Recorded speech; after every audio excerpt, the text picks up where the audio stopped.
आदाब नाज़रीन, रोज न्यूज में आपका खैर मकदम है। मैं हूं आपका मेजबान मसूद अहमद। आइए जल्दी से देखते हैं आज की स्पीड रोज न्यूज।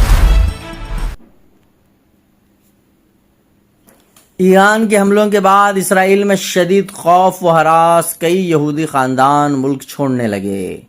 ईरान के हमलों के बाद इसराइली अवाम में शदीद खौफ व हरास पाया जा रहा है, जिसकी वजह से कई यहूदी खानदान मुल्क छोड़ने लगे हैं। ताज़ा तरीन इत्तलात के मुताबिक ईरान की जानिब से इसराइल के मुख्तलिफ इलाकों पर किए गए मिसाइल हमलों के बाद इसराइल में यहूदी अवाम के दरमियान शदीद बेचैनी और अदम तहफ़्फ़ुज़ का एहसास बढ़ता जा रहा है। मुख्तलिफ ज़राए इब्लाग़ के मुताबिक सैकड़ों यहूदी ख़ानदानों ने यूरोप, अमेरिका और कनाडा की तरफ नक़ल मकानी शुरू कर दी है। ईरान ने हालिया दिनों में इसराइल पर मुतअद्दिद मिसाइल हमले किए, जिनमें ईरान के मुताबिक खैबर शकिन मिसाइल का भी इस्तेमाल किया गया। इन हमलों ने इसराइल के दिफाई निज़ाम की सलाहियतों पर सवालात उठा दिए हैं और इसराइली शहरियों में ये तासुर पैदा हो गया है कि अब सरहदें इनके लिए महफूज नहीं रहीं। बरतानवी रोज़नामा गार्डियन और अमरीकी अखबार न्यूयॉर्क टाइम्स की रिपोर्टों के मुताबिक इसराइली अवाम के एक तबके का कहना है कि इनके ख़ानदान अब तवील अरसे तक मौजूदा सूरत हाल का सामना नहीं कर सकते, इसलिए वो बैरून मुल्क पनाह लेने पर गौर कर रहे हैं। ब्यूरो रिपोर्ट, रोज न्यूज।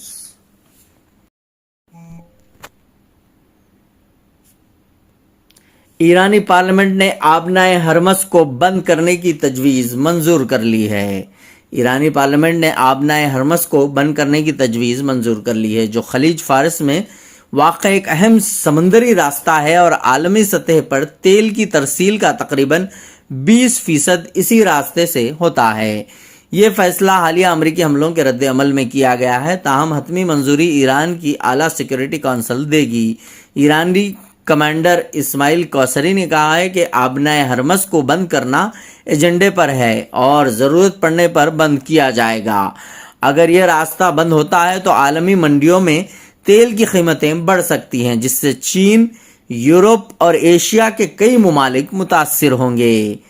अमेरिका ने गुजरगाह को खुला रखने के लिए मुमकिना फौजी कार्रवाई का इशारा दिया है। फिलहाल आमदरफ्त जारी है, लेकिन ईरान की धमकी से आलमी मार्केट में बेचैनी पाई जा रही है। ईरान खुद भी इस रास्ते पर तेल की बरामद के लिए इन्हिसार करता है, इसलिए फैसला एहतियात से लिया जाएगा।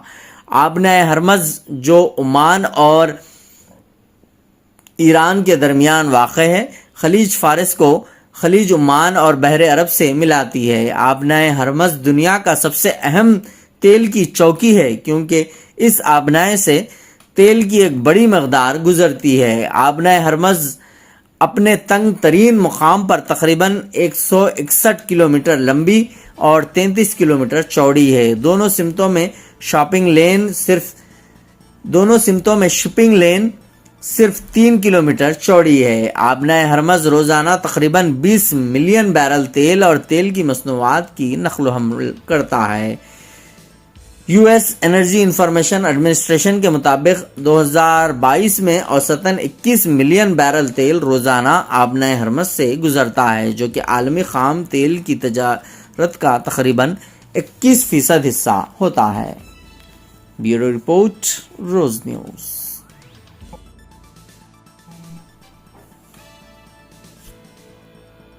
ईरान के साथ जंग जारी रहने पर इसराइल को हर माह होंगे 1 लाख करोड़ रुपए के अखराजात। इसराइल और ईरान के दरमियान जंग आज 9वें दिन में दाखिल हो गई है। तल अबीब ने तेहरान में मौजूद अहम फौजी और एटमी तनसीबात को निशाना बनाते हुए शदीद बमबारी की है। इधर ईरान भी इन हमलों का सख्ती से जवाब दे रहा है। माहिरीन का अंदाज़ा है कि दोनों ममालिक के दरमियान इस जंग पर बेतहाशा अखराजात हो रहे हैं। Iran institute for economic policy के चीफ GV अकन के मुताबिक अगर इसराइल ईरान से जंग जारी रखता है तो इसे हर महीने तकरीबन $12 बिलियन यानी 1 लाख करोड़ रुपए का खर्च बर्दाश्त करना पड़ेगा। सिर्फ इब्तदाई 2 दिनों में ही $1.45 बिलियन यानी 12,500 करोड़ रुपए खर्च हुए हैं, जो हमलों और अपनी हिफाजत के इक़दामात पर सर्फ किए गए। इसराइल रोज़ाना औसतन 2.75 बिलियन शीकल यानी $725 मिलियन फौजी कार्रवाइयों पर खर्च कर रहा है। ईरान की जानिब से मिसाइल हमलों से होने वाले नुकसानात की तलाफी के लिए भी इसराइल को कम से कम $400 मिलियन की ज़रूरत होगी। صرف جیٹ ایندھن اور اسلحہ کے لیے ہی روزانہ $300 ملین کا خرچ بتایا جا رہا ہے۔ وال اسٹریٹ جرنل کی رپورٹ کے مطابق ایران کے میزائل حملوں کو روکنے کے لیے بھی اسرائیل کو روزانہ $200 ملین خرچ کرنا پڑ رہے ہیں۔ ایران بھی اس جنگ میں مالی طور پر بری طرح متاثر ہو رہا ہے۔ ماہرین کے مطابق ایران سے خام تیل کی برآمدات آدھی رہ گئی ہے۔ کیپلر کمپنی کے مطابق ایران روزانہ تقریباً 2.42 لاکھ بیرل تیل برآمد کر رہا تھا، لیکن 15 جون تک یہ مقدار گھٹ کر 1 لاکھ بیرل ہو گئی ہے۔ اسرائیلی میزائلی حملوں میں دنیا کا سب سے بڑا گیس پیداواری مرکز ساؤتھ پیرس شدید متاثر ہوا ہے۔ تہران نے اس مرکز کے ایک حصے کو بند کر دیا ہے۔ ایران کی گیس برآمدات کا تقریباً 80% اسی مرکز سے ہوتی ہے۔ بیورو رپورٹ، روز نیوز۔ آج کی اسپیڈ روز نیوز میں بس اتنا ہی، ملتے ہیں اگلی نیوز میں۔